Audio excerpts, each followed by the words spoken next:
Assalamualaikum warahmatullahi wabarakatuh. Auzubillahi minasyaitonirrajim. Bismillahirrahmanirrahim.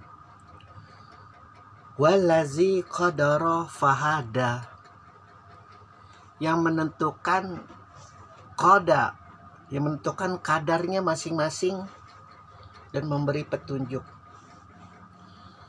Hujah mazhab yang mengatakan bahwa Allah sudah menentukan segalanya dari sejak lahir hingga mati adalah ayat ini.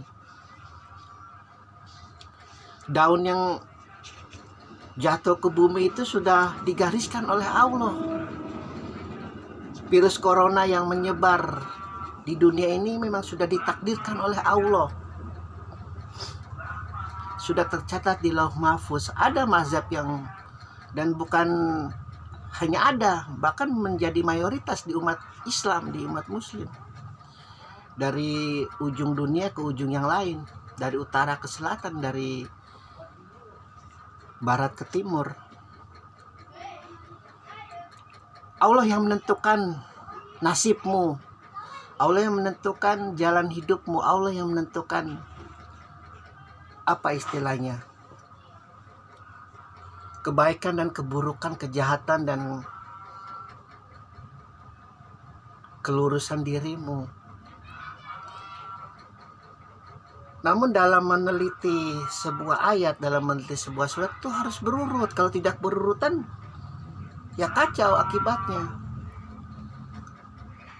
Apa yang menjadi hak bagi penentuan kadar takdir hidup seseorang adalah yang pertama, dia harus mencucikan asma Allah dulu yang maha agung, yang maha tinggi.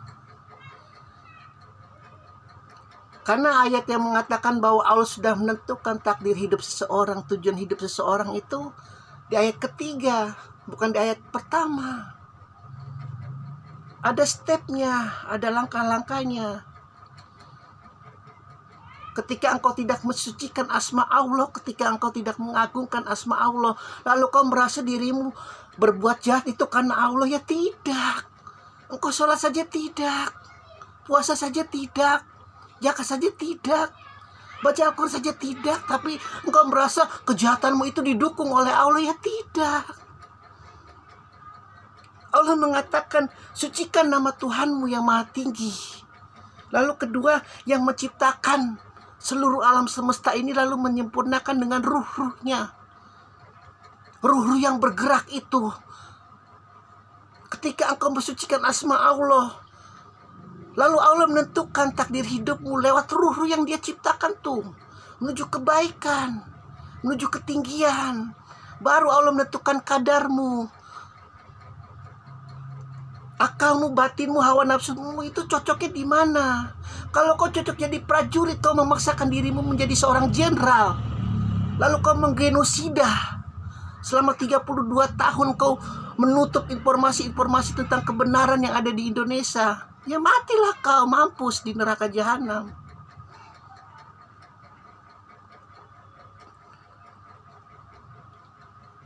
Itu salahnya. Kita membaca ayat Al-Quran ini karena merasa sesuai dengan diri kita, langsung dep. Tidak tahu itu ayat Al-Quran munculnya dari mana. Kan terlihat jelas Allah menentukan kadar hidupmu dan memberi petunjuk kepadamu ketika engkau mensucikan asma Allah, mengagungkan asma Allah, mempercayai bahwa Allah itu mencipta segala sesuatu. Di planet Pluto itu ada debu, di planet Mars itu ada debu, itu ciptaan Allah. Engkau sadar tidak itu Allah yang mencipta, Allah yang menggerakkan.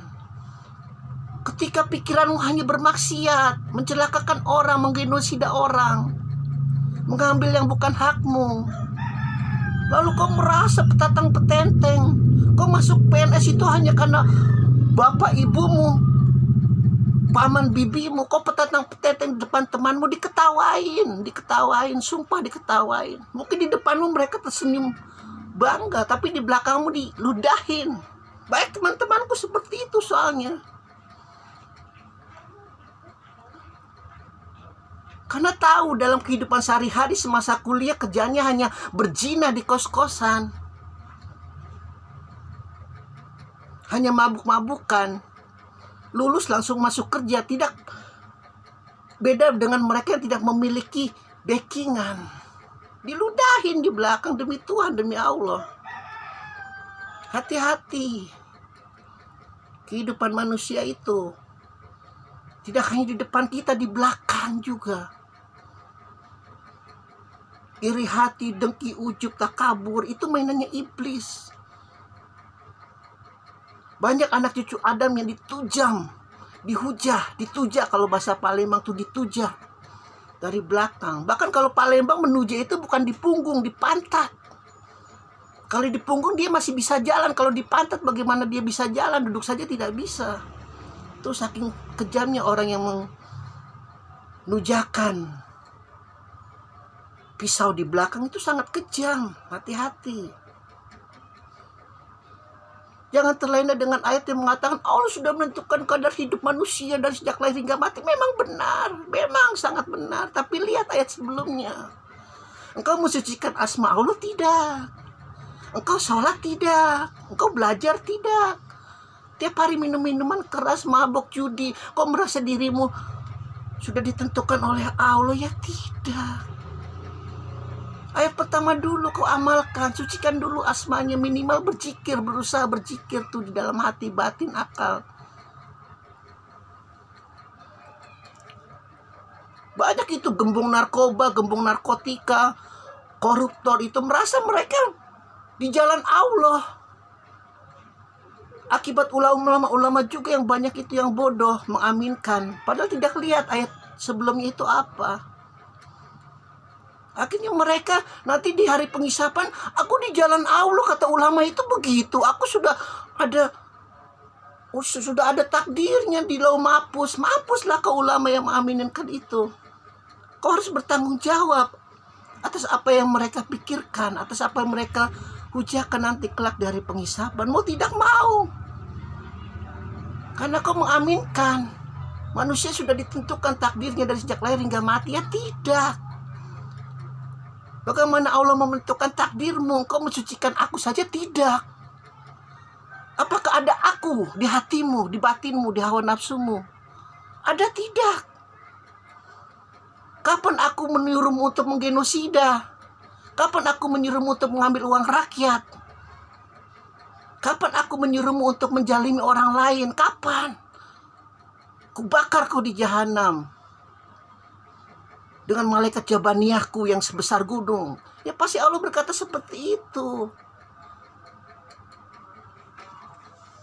Hati-hati.